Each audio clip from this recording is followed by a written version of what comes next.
Thank you. So while Craig and Anil really talked about change that's occurring in education, what Keo and I are going to be really focusing on is the constants, the things that have remained the same. So Keo has done an ethnographic research on 100 or so learners that are independent learners. My background is engineering education. Anil said that Asian kids grow up to be doctors or lawyers, and he forgot to mention engineering professors. So that's where we're coming from. We're going to talk about the intersection of these two today. So I'm going to start with a story of one of the people who I interviewed. Do you want to? Yeah. So this is Jimmy Rogers. He is a self-taught electrical engineer and an entrepreneur. He runs a business designing and selling open source kits, hardware kits for people to make. And he dropped out of college. So the reasons that he dropped out of college are similar to the things you guys yelled out about what's wrong with school. For Jimmy, the most important reason that he dropped out of school was that he needed to have control over what he was learning and over his interests, and he wasn't getting that at school. So I'm an ethnographer, so people's exact words are important to me, so I'm actually going to read you what Jimmy says. He says, "I went to college for 5 years and had more than enough credits to graduate, but I still didn't get my degree. The problem was I kept switching majors every year because I wanted to learn what I was interested in and not a bunch of prerequisites." So what you're hearing is that autonomy was so important to Jimmy that he dropped out, right? He did get one really interesting thing out of school, which is that he wanted to start a business. The business school at his school had a program to help student entrepreneurs. What they did was pretty simple. They gave them help incorporating, filing papers with the local government, with taxes, with dealing with legal things. So what Jimmy says about that is, because of that, I got a taste for having my own business and some experience at it. I'd already been working with computers from the time I was 15 in high school. By the time I dropped out of college, most of my other friends had their 4-year degrees, but I had close to 8 years of experience on my resume. So what happens here is that these very simple things enabled Jimmy to become an entrepreneur, to become what he wanted to be, to figure out where to start, which is really the hard part for independent learners. One of the things I heard over and over again in my research, and that you'll be thinking about a lot here, is that people don't learn alone, particularly independent learners. For Jimmy, the shape that that took is teaching. So for him, that was a primary strategy. Here's how he describes it. "I didn't know how to teach. I just organized people to get together and figure it out. I said, I'm ordering parts to make a project. Let's sit down with the schematic and the instructions and build one of these things. Then 5 or 6 of us would get one working and then get everyone's working. After that, I would often run a workshop teaching how to do whatever it was we'd figured out." So there's this sort of procession for Jimmy that ends in a confirmation of that he knows what he's doing because he can teach it. People always ask, well, how are you going to get a job if you don't have any credentials? Most of the people I interviewed had no problem with that, and Jimmy's one of them. He said, "I did run into a number of jobs where they said, we're concerned that you didn't finish your degree. And some employers just said flat out, this job at this pay grade requires a degree. It wasn't really a problem when I ran into a situation like that. What that tells me is it's going to be a very bureaucratic, hierarchical type place, which I don't do well with." So here's somebody who's an independent learner and has insight into what he wants to do very concretely, and also what kind of environment he's going to succeed at. And that's a really critical part of taking it from learning into success. OK, so the first concept from educational psychology that I want to talk about is motivation. So we're used to hearing people say things like, oh, this person's motivated, or that kid isn't motivated. And the place I want to start is to point out that people are not intrinsically, wrong word, people are not just motivated or not motivated, right? People are motivated by the circumstances that they're in, by the experiences that they're having. And the second thing that I want to point out is that there isn't really, there is a difference between good motivation and bad motivation. So you can be motivated to do things, but it might not be a pleasant experience. The canonical experience of that, of course, is physical threat, right? Physical threat is highly motivating. It is not a good form of motivation. So there's a model of motivation, and in this intrinsic motivation is the one that is most associated with positive learning outcomes, but also positive emotional outcomes. So intrinsic motivation is when you're genuinely engaged with something. So playing a musical instrument, playing video games, writers, artists, programmers, people who are like very deeply involved. If you're familiar with Csikszentmihalyi's concept of flow, there's a real relationship between intrinsic motivation and flow, that kind of engagement. So in order to be intrinsically motivated, you really need 3 components. So the first one is that you need to have a purpose. And we've sort of seen this before. We've seen it in Kyo's talk, and we've seen it in previous talks. Purpose is you have to believe in what you're doing, and often this takes the form of relatedness, that you are part of a community, and the value of this is you and your community.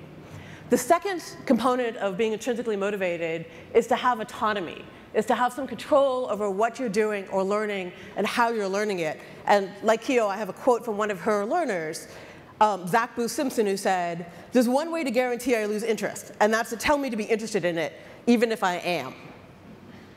So that's the autonomy piece. And the third piece is to, is to have competency. And in particular, so we're all familiar with it's incredibly boring to do something that's too easy. It's incredibly demotivating to do something that's too hard. So for something to be motivating, it really needs to be at the right level. And again, this ties in with the idea of flow. Often what this means, though, is that we need to scaffold experiences so that they get harder and harder with time. And video games, of course, are a good example of this.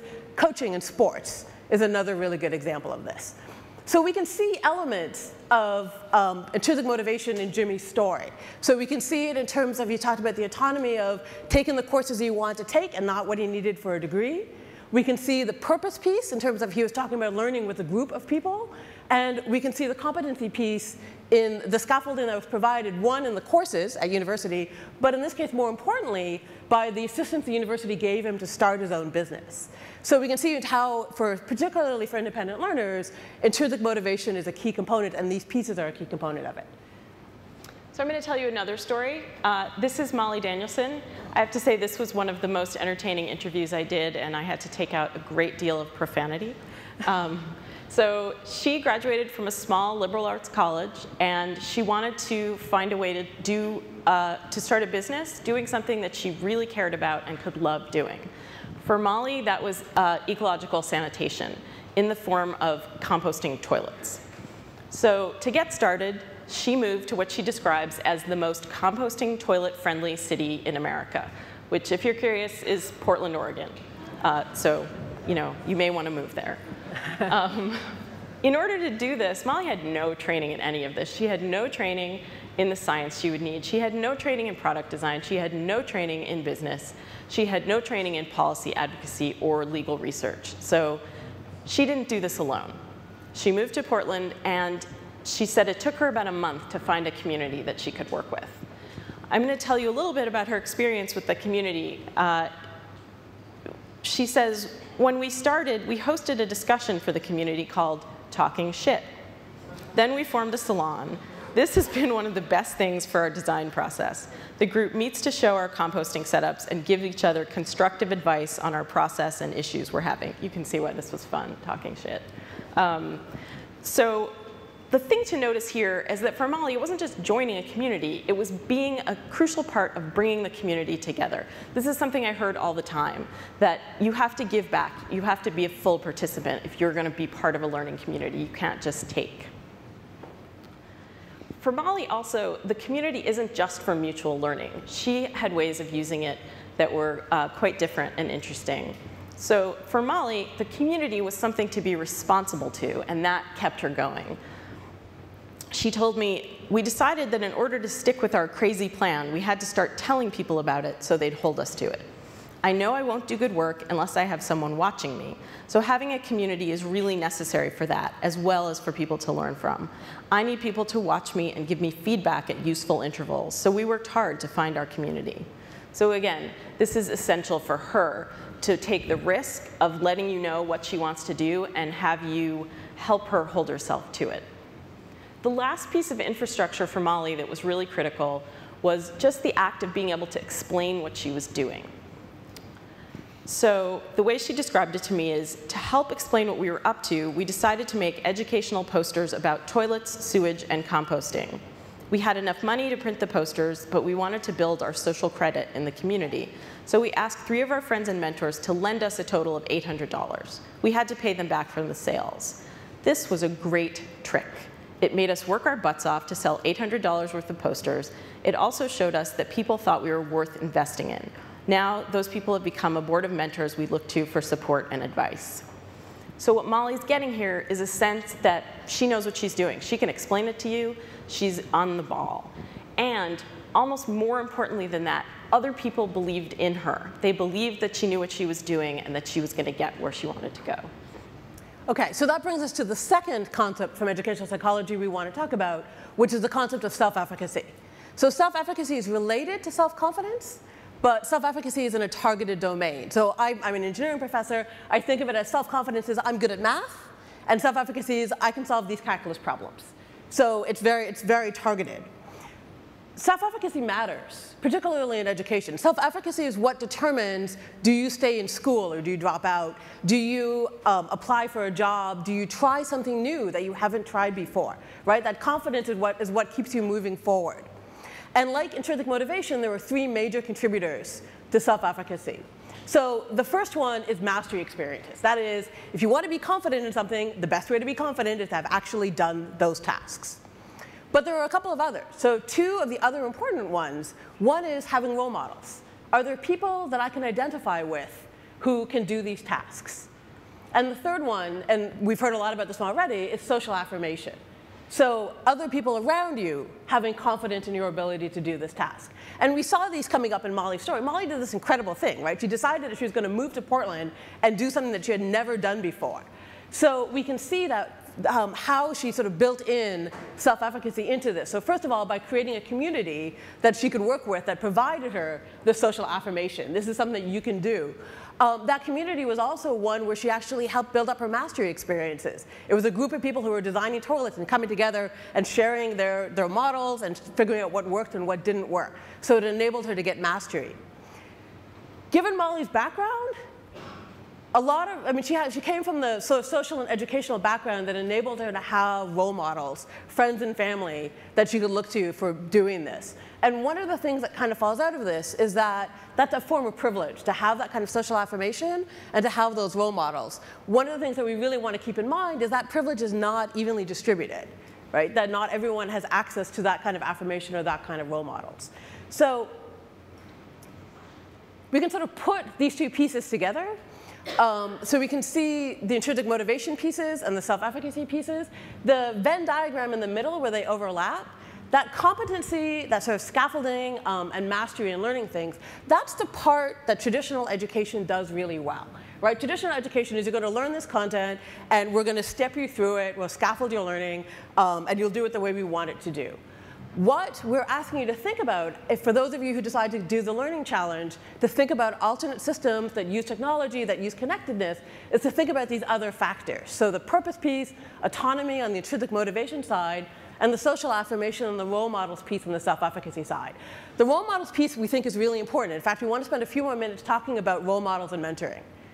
So when I did my research, this was a thing that came up all the time. And because it's so central to how independent learners do what they do, and it's very central to the core of the challenge for the learning section, if you take that up, I'm just going to talk briefly about it. So if you can see the first picture here, that is what we traditionally think of as mentoring, right?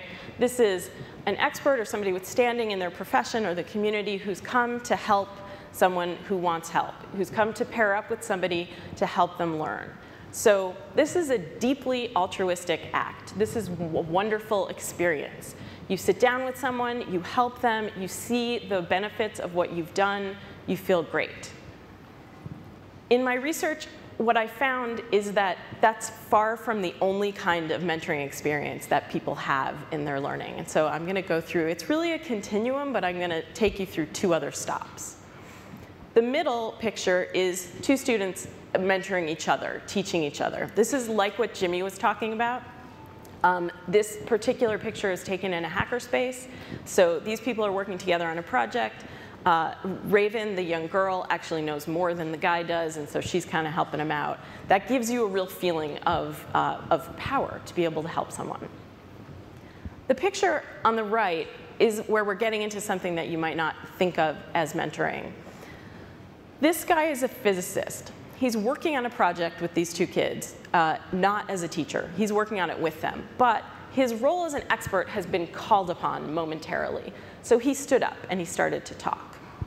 You might think of this as an ad hoc version of the traditional mentoring relationship, but it's not. There's an exchange going on here that's very different. This guy is not doing this out of a commitment to the community or the public good. He's doing it because he's excited. He's excited about what he knows. He's excited to share it with people who are interested. The kids who are listening are giving him something. It's very powerful. They're giving him their attention and their interest and their enthusiasm. And that is a powerful currency in these relationships. So as we're thinking about designing new experiences and new systems for getting people together, for providing them with role models and mentors, we have to think about the whole continuum of this. We have to think about that there are always 2 or more people at the table, and that for novices, it's really important to understand that you're bringing something to this interaction. OK, so just to wrap things up, as we think about what we can do in terms of learning experiences, as we think about how education is going to change, it's really important to think beyond just what we think of as education, just about learning content, and to think about these other factors about motivation, to think about developing self-efficacy. So we hope that some of you take on the learning challenge. We're here. This is how to reach us. We'd love to help, and we're really eager to see what comes out of this and to give you our attention and interest. Thanks. Thank you.